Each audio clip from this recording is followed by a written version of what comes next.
जय हिंद दोस्तों, Ajay study GS में आपका स्वागत है। आज हम लोग कल वाला वीडियो को आगे बढ़ाते हुए चर्चा करेंगे। हम लोग कल पढ़े थे रामायण के बारे में। बहुत सारे लोग हैं जो रामायण से संबंधित बहुत सारी चीज़ें उनका जानकारी भी है, बहुत सारे लोगों का जानकारी नहीं है। जिनको जानकारी नहीं है वो जाकर के देख लीजिए जरूर। रामायण में बहुत सारे ऐसे पात्र हैं, बहुत सारे ऐसे क्वेश्चन वहाँ से बनता है जो आपको एग्जाम में पूछता है। अभी एनटीपीसी वाला में हाल ही में पूछा था कि क्रम पूछ दिया था कि रामायण को कितने भागों में बांटा गया। तो रामायण को तो 7 भागों में बांटा गया है या 7 खंड में बांटा गया है। तो ये क्रम उसका पूछ दिया था कि ये सुंदरकांड के पहले वाला भाग कौन सा था। तो उसके लिए हम आपको एक जबरदस्त ट्रिक लेकर के आए हैं। इसका जैसे रामायण में रामायण में 7 कांड, रामायण में कल भी पढ़े थे हम लोग। रामायण में 7 कांड, रामायण में 7 कांड है। अब इसका ट्रिक क्या है सो देख लेते हैं। इसका ट्रिक है, रामायण में 7 कांड है, उसका ट्रिक देखिए। बक्सा लू। अब इसका क्लियर कर लीजिए। बी से क्या होगा, बी को क्लियर कीजिए। ब से हुआ बालकांड, बालकांड हो गया। ए को फुल फॉर्म कीजिए। ए का फुल फॉर्म क्या होगा, अ से अयोध्या कांड, अयोध्या कांड। और एक और ए है तो एक और ए को क्लियर करेंगे। इससे क्या होगा, अग्नय कांड, अग्नय कांड। के से किष्किंधा कांड, किष्किंधा कांड। एस से सुंदरकांड, सुंदरकांड। एल से लंका कांड, या इसी को युद्ध कांड के नाम से भी जानते हैं, युद्ध कांड। और यू से उत्तर कांड, उत्तर कांड। ये आपका 7 कांड रामायण का हुआ। और ये रहा ट्रिक बक्सालू। बक्सालू क्लियर हो जाए, बक्सा लेकर के चलो, खत्म हो गया कहानी पूरा। बी से बालकांड, ए से अयोध्या कांड, एक और ए है तो अग्नय कांड। के से किष्किंधा कांड, एस से सुंदर कांड, एल से लंका कांड या इसी को युद्ध कांड कहते हैं, यू से उत्तर कांड। ये स्पष्ट रूप से क्लियर हो गया। आने वाले एग्जाम में जरूर आपको पूछेगा क्योंकि इससे पहले एनटीपीसी में पूछ चुका है। तो इसको आप क्रम वाइज से याद रखिए। और बाकी अब हम लोग रामायण खत्म कर चुके हैं। अब हम लोग चलेंगे आज का टॉपिक महाभारत पर। तो देखिए, महाभारत के बारे में हम लोग जानते हैं।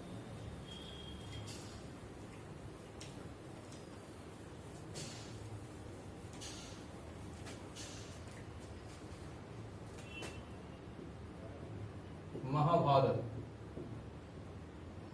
सबसे पहले हम ये चर्चा करेंगे कि महाभारत की रचना किसने किया था। तो महाभारत की रचना किया था महर्षि वेदव्यास के द्वारा की गई। महाभारत की रचना महर्षि वेदव्यास।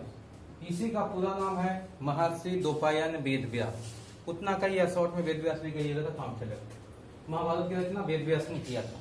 अब यहाँ पर से आगे इसको हम समझेंगे। महाभारत जो मूलतः रूप से लिखा हुआ था, महाभारत में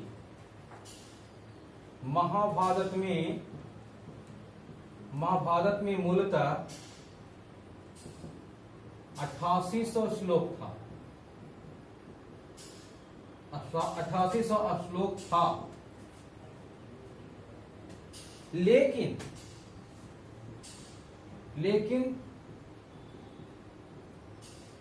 बाद में इसमें वृद्धि हुआ।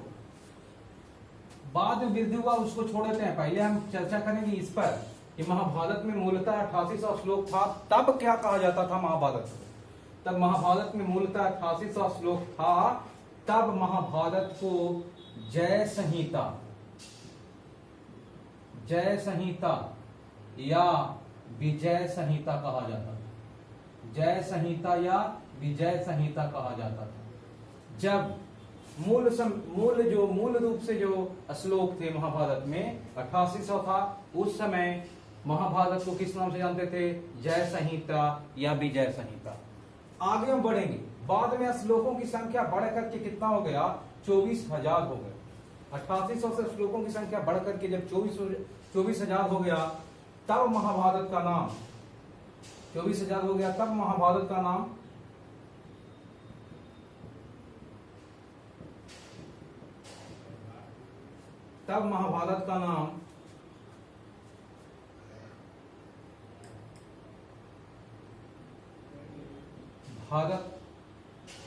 भारत संहिता या भारत संहिता हो। तब इसका नाम क्या हुआ? भारत संहिता हुआ। जब गुप्त काल में श्लोकों की संख्या बढ़ करके 1 लाख हो गया। गुप्त काल में कितना श्लोकों की संख्या हो गया? 1 लाख हो गया। गुप्त काल में श्लोकों की संख्या जब 1 लाख हो गया, तब महाभारत को किस नाम से जाना गया? तब इसे किस नाम से जाना गया? सत्यशास्त्री संहिता।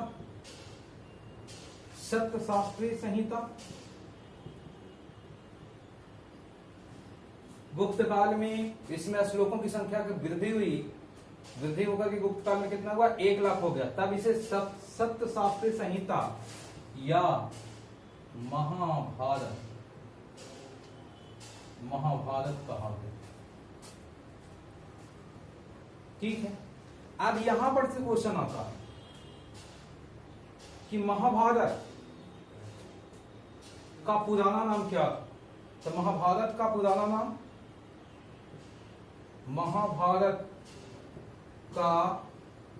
नाम जय संहिता। आपको हम स्टार्टिंग में ही बता दिए थे। स्टार्टिंग में मूल में था तब तो जय संहिता कहा जाता था। तो महाभारत का पुराना नाम क्या था? जय संहिता। अब यहां क्वेश्चन आता है, महाभारत में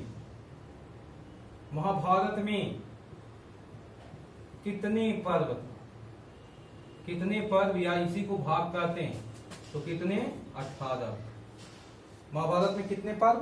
18 पर्व या भाग कर सकते हैं, 18 को था। हम इसके बाद आगे चर्चा करेंगे महाभारत के बारे में। महाभारत की जो प्रारंभिक जानकारी मिलती है वो किससे मिलती है? महाभारत की प्रारंभिक जानकारी के बारे में हम लोग पढ़ेंगे।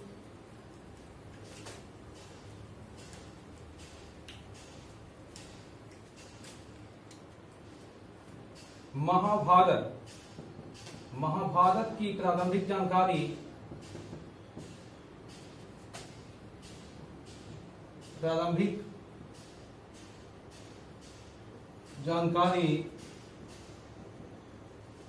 किससे प्राप्त होता है? तो प्रारंभिक जानकारी किससे प्राप्त होती है? हमें होता है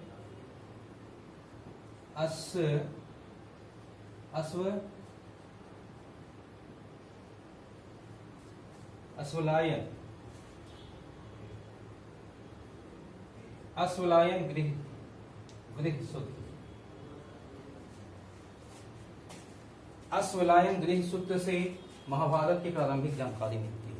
अब से क्वेश्चन पूछा जाए कि महाभारत की प्रारंभिक जानकारी किससे मिलती है? तो अश्वलायन गृह सूत्र से जानकारी मिलती है। ठीक है। अब आगे हम देखेंगे महाभारत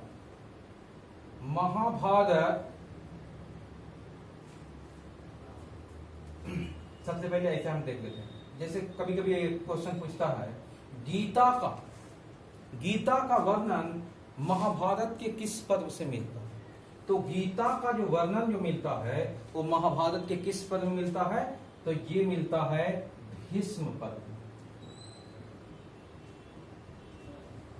महाभारत में गीता का जो वर्णन मिलता है वो किस पर्व से मिलता है? तो भीष्म पर्व से मिलता है।